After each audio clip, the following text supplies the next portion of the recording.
মাহে রমজান সামনে, এবারের রমজানে টার্গেট নাও 30 দিনের রোজার মাধ্যমে দিল থেকে আল্লাহর কাছে এইভাবে 30টা দিন হাতে গুনে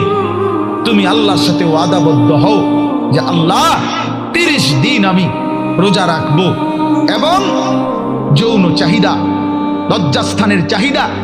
অশ্লীলতা, বেহায়াপনা, নর্তকী, নাচ গান, উলঙ্গ ছবি দেখা, নারীকে নিয়ে চিন্তা ভাবনা, মেয়েকে নিয়ে অশ্লীল চিন্তা ভাবনা,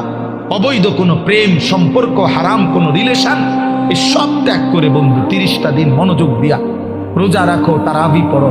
ইফতার করো, সাহারি করো, তাসবিহ পড়ো, তেলাওয়াত করো,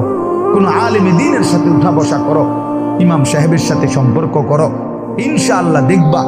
আল্লাহ চাহে তো 30 দিনের মাথায় আল্লাহ বলেন লাআল্লাকুম তাত্তাকুন, আমি আল্লাহ ওয়াদা দিলাম মোমেন তোকে মুত্তাকি বানিয়ে দেব।